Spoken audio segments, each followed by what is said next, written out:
बहुत धन्यवाद आज़ाद समाज पार्टी के परिवार की तरफ से। आज जो घोषणा है वो ये है कि आज़ाद समाज पार्टी बिहार विधानसभा चुनाव में 100 सीटों पे लड़ने जा रही है, जिसमें 60 सीटों पे विधानसभा प्रभारी की नियुक्ति कर दी गई है और बूथ कमेटी 100 सीटों पे हमारी तैयार हो चुकी है। तो जल्द ही माननीय राष्ट्रीय अध्यक्ष भी 21 जुलाई को पटना आ रहे हैं। हमारा राष्ट्रीय अधिवेशन है बापू सभागार में। आज मैं एक लिस्ट आपको डेटा के साथ भी देने जा रहा हूं, जिसमें 110 सीटों में 46 सीट राजद इंडिया अलायंस हार रही है, कांग्रेस और राजद और माले मिलाकर। ये लिस्ट आपको देने जा रहा हूं। जो दावा इंडिया अलायंस कर रही है कि आज़ाद समाज पार्टी को बिना साथ लिए वो सरकार बना सकती है, तो मैं ये आंकड़ा आज आपको दे रहा हूं कि 110 सीटों में भी वो 46 सीटों का नुकसान सहने जा रही है। बिहार के दौरे पे हूं, लगातार दलित समाज, पिछड़े समाज और धार्मिक अल्पसंख्यक मुसलमानों से सीधा संवाद कर रहा हूं और ये मैं दावे के साथ कह रहा हूं। इन आंकड़ों को चुनाव के बाद भी हम आप बैठ के चेक कर सकते हैं, इसीलिए मैं लिखित में अपने सिग्नेचर के साथ आपको दे रहा हूं। ये लिस्ट आप ले सकते हैं, जहां मौजूद है। जिन सीटों पे हम लड़ने जा रहे हैं उनका मैं ऐलान कर रहा हूं और द्वितीय सूची पहली सूची आप लोगों के पास पहुंच चुकी होगी। कुछ सीटें हैं जो ऐड हुई हैं, उनको मैं पढ़ दे रहा हूं। गोरिया कोठी है, बरौली है, गोपालगंज सदर है, बरूराज है, सहरसा, पातेपुर, बरारी, गोविंदगंज, राजनगर एससी सीट है, गोविंदपुर, कुमरार, पटना साहिब, सिरघाटी, बोधगया, इमामगंज एससी, रफीगंज, छपरा टाउन, वाल्मीकि नगर, ढाका, मधुबनी, कस्बा, Minapur, Buxar, Rajpur SC, Tarari, Rajgir, Bihar Sharif, Dhauraiya SC, Nautan, Ramnagar SC, Bettiah, Sheohar, Chhatapur, Supaul सदर, पिपरा सुपौल, आलमनगर, मधेपुरा सदर। इन सीटों पे हम प्रत्याशी उतारेंगे जी। इन सीटों पे हम प्रत्याशी उतारेंगे जहां राजद एनडीए अलायंस से लड़ने में सक्षम नहीं है। हमारा सर्वे ये बता रहा है कि इंडिया अलायंस इन सीटों पे जीत दर्ज नहीं कर सकती है। हम ये चाहते हैं, हमारा पहला प्रयास है कि बिहार में एनडीए सरकार को रोका जाए और रोकने के लिए पहले तो ये इंडिया अलायंस को पहल करनी चाहिए थी कि जो मजबूत दलें हैं, जिनकी पकड़ जमीन पर है, शोषित वंचित समाज से है, जिनकी आवाज़ हम बने हैं, उन सबको की सहमति बनाकर साथ लेकर चलना चाहिए था। लेकिन इंडिया अलायंस बिहार में सरकार नहीं बनाना चाहती है। ऐसे में भाजपा को रोकने के लिए हम 100 सीट का ऐलान कर रहे हैं और 143 सीट इंडिया अलायंस को आज हम छोड़ रहे हैं ताकि वो एनडीए के साथ सीधी लड़ाई लड़ सकें। और उम्मीद करते हैं, उनके भी शुभकामनाएं देते हैं कि 122 सीट 143 सीट में वो जीतें और सरकार बनाएं। उन सीटों पे अगर पार्टी ने और राष्ट्रीय अध्यक्ष, माननीय राष्ट्रीय अध्यक्ष भाई चंद्रशेखर आज़ाद जी ने अगर निर्णय लिया कि किसको सपोर्ट करना, वो निर्णय भी आप लोगों तक साझा कर दिया जाएगा। अच्छा, एक बात बताइए, मधेपुरा सदर की आपने बात की जी, वहाँ से पूर्व शिक्षा मंत्री जो रहे हैं जी, वो चुनाव 3 बार से जो है जी विधायक रह चुके हैं जी। तो क्या लग रहा है कि, और वहाँ यादव का भी क्षेत्र ज्यादा है जी, क्या लग रहा है कि वहाँ आप मतलब तोड़ पाएंगे समीकरण? भाई मैं कह रहा हूँ, जो भी आंकड़े दे रहा हूँ वो सर्वे के आधार पे दे रहे हैं और मैं तो इंडिया अलायंस को ये भी कह रहा हूँ कि आप भी इन सर्वों को सर्वे करें, इन आंकड़ों पे जाएं और क्रॉस चेक करें। और चुनाव के बाद मैं यहाँ फिर से आप लोगों के बीच में बैठूंगा और फिर चर्चा होगी और फिर आप कहेंगे कि हाँ, जितने भी चाणक्य थे, चाहे एनडीए के हों या इंडिया अलायंस के, वो सब फेल हो चुके हैं। उत्तर प्रदेश में आप लोग ने इंडिया अलायंस को समर्थन किया था, लेकिन बिहार में क्या कारण होगा कि इंडिया अलायंस का विरोध कर रहे हैं? कहाँ विरोध है? हम तो सीटों पर अगर उतरेंगे तो कहीं ना कहीं महागठबंधन को ये दिक्कतें आएंगी। मैं ये जो आंकड़ा दे रहा हूँ, कुछ सीटें आपको पढ़ के सुनाता हूँ। अब आप बताइए कि मैं सही हूँ या वो सही है। अब सबसे पहला ले लीजिए सुगौली की सीट। सुगौली पे राजद ने 65,267 वोट लाए और जदयू वहाँ से कैंडिडेट था, उसने लाया 61,820। अब इनको एलजेपी की मेहरबानी से जो सीट मिली है, एलजेपी ने इनका वोट काटा 3447। इनकी जीत कितनी हुई, कितने मार्जिन, ये 14,188 वोट एलजेपी लाया और जीत हुई सिर्फ 3,447 से। तो सुगौली सीट राजद ने कौन सा ये लिया है, या कहीं से ईवीएम को सेट करने का फॉर्मूला भी उनको मिल गया हो तो वो बता दें। तो जनता जो है, या जो समर्थक इंडिया अलायंस का, वो इत्मीनान से बैठे, वो परेशान ना हो। और राजद के लोग जो हमसे संपर्क साध रहे हैं, जो खुद चिंता व्यक्त कर रहे हैं, जिन्हें मैं कह रहा हूं कि ये बात तो आपको तेजस्वी जी को, युवराजों को बताना चाहिए, जो युवराज का गठबंधन बिहार में हुआ है, उन युवराजों को सही आंकड़ा दिखाइए, मुझे आंकड़ा दिखाने के बजाय। ऐसी कई सीटें हैं। अब बाजपट्टी में आइए, 71,000 वोट राजद लाती है, जदयू 68,000 वोट लाती है, एलजेपी 15,818 वोट लाती है और जीत होती है मात्र 2700 से।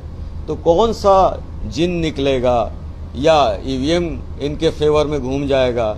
मैं कितनी आंकड़ों पे बात कर रहा हूँ, मैथमेटिक्स है ना। गठबंधन का सहयोग कर रहे हैं। इंडिया गठबंधन का सबसे ज्यादा समर्थक अगर कोई है तो जवाहर आजाद है। तभी इन आंकड़ों से उनको आईना दिखा रहा हूँ कि अभी भी समय है। और 143 सीट इसीलिए छोड़ रहा हूँ कि कम से कम 143 सीट पे आप केंद्रित होकर मेहनत करें। ये है ना मैसेज फैलाने के लिए, तभी तो बुलाया आप लोगों को। अब सीधा संवाद जिससे ना हो सके तो आप हैं। तेजस्वी यादव ने कहा है कि आप सवाल पूछिए कि जवाहर आजाद के आंकड़ों पे क्या जवाब देंगे। और ये आंकड़ा मैं लिखित में आपको दे रहा हूँ। मुझे उम्मीद है कि राजद के लोगों तक, मुखिया तक पहुंच जाएगा, दोनों युवराजों तक पहुंच जाएगा। सर, चंद्रशेखर आजाद के बिहार में चुनाव लड़ने को लेकर जो तेजस्वी यादव है, उन्होंने कहा है कि अगर उत्तर प्रदेश की पार्टी अगर बिहार में आकर चुनाव लड़ेगी तो फिर हम कहाँ जाएंगे। कांग्रेस कहाँ की पार्टी है? कांग्रेस क्या बिहार में पैदा हुई है? और लोकतंत्र में चुनाव लड़ने के लिए भी परमिशन की जरूरत है क्या? गठबंधन आप लोग किसी से कर रहे हैं?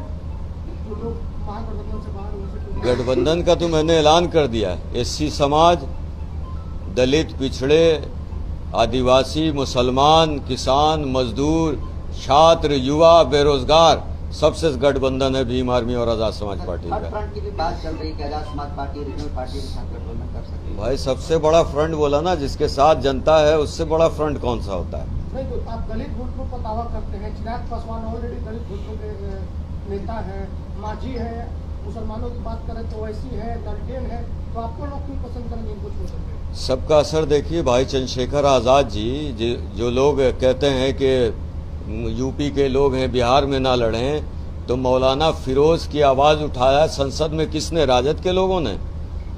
सासाराम में एक बच्ची की हत्या कर दी गई, बनारस में कोचिंग में, हॉस्टल में, तो उसकी आवाज संसद में किसने उठाया? भाई चंद्रशेखर आजाद ने। वैशाली में एलजेपी के सक्रिय नेता की हत्या हो गई, उसमें कौन आकर न्याय की मांग किया? भाई चंद्रशेखर आजाद। आप दरभंगा में ज्योति पासवान की हत्या कर दी गई, नाबालिग बच्ची की, उसके घर पर जाकर गिरफ्तारी की मांग किसने की? भाई चंद्रशेखर आजाद जी ने। तो बिहार का पूरा दलित समाज उनके साथ खड़ा है। और हम जब इस विधानसभा में जा रहे हैं, मैं तो आपको कहूंगा कि आप लोग भी आइए और देखिए कि किस तरह का समर्थन है। उपचुनाव में आपने कई सीटों पर चुनाव लड़ा, जमानत जब हो गई और बात करें कि दलित आपके साथ है। एक मिनट। उपचुनाव में हम सिर्फ एक सीट लड़े, इमामगंज, और जमानत जब्त हुई, लेकिन 3rd पोजीशन पे थे, बिना किसी कैंपेन में। उस कैंपेन में न मैं जा सका, न राष्ट्रीय अध्यक्ष जी गए। उसके बावजूद इमामगंज में हमें 5,000 वोट उसी पब्लिक ने दिया था। अगर महागठबंधन बुलाता है तो जाएंगे सर आप लोग? शर्तों पे। क्या शर्त है सर? मुद्दे ये हैं कि सबसे पहले जो दलितों का प्रमोशन सरकार ने रोक रखा है, वो पहली रात सिग्नेचर होना चाहिए। शिक्षा और चिकित्सा से प्राइवेटाइजेशन बिहार में खत्म होना चाहिए। पीएम, सीएम, डीएम और कारोबारियों के बच्चे जहां पढ़ें, वहां मजदूर किसान के बच्चे पढ़ें, उनके इलाज भी उन्हीं के साथ हो, इसकी व्यवस्था हो। और ठेकेदारी जो टेंडर निकल रहे हैं बिहार में, उसमें आरक्षण होना चाहिए दलित समाज का और मुस्लिम समाज का। बालू के टेंडर में भी आरक्षण होना चाहिए, लूट बंद होना चाहिए। ताड़ी व्यवसाय में जितने भी लोग जेल गए हैं उनको रिहा करना होगा और ताड़ी को पर से सारे प्रतिबंध हटाने पड़ेंगे। इन मुद्दों पे अगर जो तय करेगा कि हाँ इन मुद्दों पे साथ है, तभी कोई गठबंधन की बात होगी। इस मुद्दों पर तो राजद भी समर्थन कर रही है। नहीं राजद भी तो तारीवाले को जो है समर्थन की है। नहीं, आप एक मुद्दा कहा, लेकिन 2 बार उप मुख्यमंत्री होने के बाद हटाए क्यों नहीं? अब सरकार में आना है तब आप ढेका लेके घूमिएगा। आप साफ सुथरा शब्द में बताइए जी, कि इंडिया के विरोध में है या राजद के विरोध में है? नहीं, मैं इंडिया अलायंस के विरोध में नहीं हूँ। हाँ, चूंकि भाजपा को हटाने के लिए हम हर कुर्बानी देने के लिए तैयार हूं, लेकिन जब मैं कह रहा हूं कि ये आंकड़े बता रहा है कि 110 में 46 सीट वो हार रहे हैं, ऐसे में उनको आईना दिखाना जरूरी है। ये बताना जरूरी है कि दलित समाज आपकी तरफ नहीं बढ़ रहा है।